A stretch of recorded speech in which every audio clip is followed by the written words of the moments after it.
विश्व कप में भारत की हार से जहां पूरा देश गम में डूबा था, वहीं कुछ कश्मीरी छात्रों पर ऑस्ट्रेलिया की जीत का जश्न मनाने के आरोप लग रहे हैं। कथित रूप से देश की हार को सेलिब्रेट कर रहे 7 कश्मीरी छात्रों पर यूएपीए लगाया गया है और इसी को लेकर अब कश्मीर में बहस गर्मा गई है। दरअसल इन छात्रों को 20 नवंबर को गिरफ्तार किया गया था, तब से वो सभी पुलिस की रिमांड पर हैं। ये सभी छात्र कश्मीरी स्थित गांदरबल में एक कृषि विश्वविद्यालय में पढ़ते हैं। ऐसा नहीं है कि यूएपीए यानी राष्ट्रद्रोह लगाने का मामला ये पहली बार विवादों में आया है। इससे पहले भी पत्रकारों, छात्रों और राजनीतिक सामाजिक कार्यकर्ताओं पर अनलॉफुल एक्टिविटी प्रिवेंशन के तहत कार्रवाई हो चुकी है। इस बार छात्रों पर यूएपीए लगने से गंभीर बहस की स्थिति ने जन्म ले लिया है। हालांकि छात्रों के परिजन उन्हें बेगुनाह बता रहे हैं। गिरफ्तार किए गए छात्रों पर यह आरोप है कि वो मैच के दौरान भारतीय टीम का समर्थन करने वाले छात्रों से लड़ने लगे और वहां हंगामा कर दिया, जिसके बाद वो ऑस्ट्रेलिया की जीत पर जश्न मनाने लगे। ये छात्र शेरे Kashmir university of agriculture science and technology में पढ़ाई कर रहे थे। इस घटना की सूचना मिलते ही दूसरे दिन यानी 20 नवंबर को पुलिस ने इन सभी छात्रों को गिरफ्तार कर इन पर सेक्शन 13 के तहत यूएपीए लगाकर मामला दर्ज कर लिया है। कश्मीर जोन के इंस्पेक्टर जनरल विधि कुमार ने कहा कि फाइनल मैच के बाद नारेबाजी हुई थी। यूनिवर्सिटी के ही छात्रों ने इन 7 लोगों के खिलाफ शिकायत दर्ज कराई थी। उनकी शिकायत के अनुसार इन लोगों ने उन्हें धमकाया भी था। इसी शिकायत के आधार पर यह मामला दर्ज किया गया और आगे तफ्तीश की जा रही है। शिकायतकर्ता ने पुलिस को लिखित में कहा है कि मैच के दौरान भारत का समर्थन करने पर उन छात्रों ने मुझे खामोश रहने के लिए कहा और जान से मारने की धमकी दी।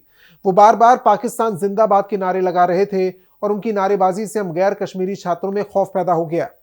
हालांकि इन छात्रों पर यूएपीए लगाने के बाद पुलिस को लगातार आलोचना का सामना करना पड़ा, जिसके बाद पुलिस ने बयान जारी कर कहा कि यूएपीए की धारा 13 अलगाववादी विचारधारा को भड़काने, उसकी वकालत करने और उसका हौसला बढ़ाने के लिए लगाई गई है। ये वास्तविक आतंकी योजना बनाने के बारे में नहीं है और यह अधिनियम का अपेक्षाकृत एक नरम प्रावधान है। पुलिस ने अपने बयानों में यह भी बताया कि इस धारा का इस्तेमाल उन लोगों के खिलाफ किया जाता है जो भारत के प्रति समर्थन रखने वालों को परेशान करते हैं। विश्वविद्यालय के छात्रों के अनुसार वहां विश्व कप फाइनल मैच चल रहा था। इस दौरान एक छात्र ने ऑस्ट्रेलिया की जीत का जश्न मनाया, वहीं एक अन्य छात्र भारत का समर्थक था। ऐसे में छात्रों के बीच लड़ाई हो गई।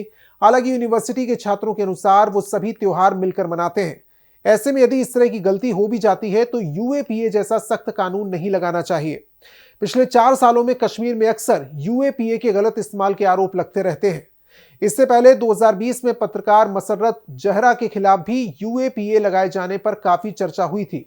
इसके अलावा इसी साल जब जम्मू कश्मीर में सोशल मीडिया पर बैन लगाया गया था, उस समय प्रॉक्सी सर्वर के द्वारा सोशल मीडिया का इस्तेमाल कर रहे यूजर्स पर भी पुलिस ने यूएपीए के तहत मामला दर्ज किया था। ऐसे कई मामले हैं जिनके बाद पुलिस पर यूएपीए का गलत इस्तेमाल करने का आरोप लगा है। इसके अलावा मैच के दौरान भारत की हार और दूसरी टीम का जीत का जश्न मनाने का यह पहला मामला नहीं है। इससे पहले श्रीनगर मेडिकल छात्रों और स्टाफ पर साल 2021 में T20 वर्ल्ड कप के दौरान भारत के खिलाफ पाकिस्तान की जीत का जश्न मनाने का आरोप लगा था। उस समय उन पर भी यूएपीए के तहत मामला दर्ज किया गया था। साल 2016 में भी जब वेस्टइंडीज ने भारत को शिकस्त दी थी, उस समय भी श्रीनगर स्थित नेशनल इंस्टीट्यूट ऑफ टेक्नोलॉजी के कश्मीरी और गैर कश्मीरी छात्रों के बीच झड़प हो गई थी। उस वक्त भी कश्मीरी छात्रों पर भारत की हार का जश्न मनाने का आरोप लगा था।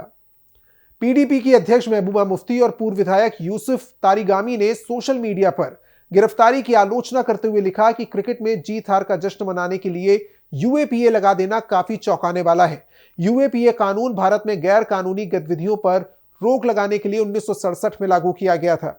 इस कानून के तहत यदि सरकार को इस बात पर विश्वास हो जाए कि कोई व्यक्ति या संगठन देश विरोधी गतिविधियों या आतंकवाद में शामिल है, तो मुकदमा चलाए बिना ही उस व्यक्ति को देश विरोधी करार दिया जा सकता है।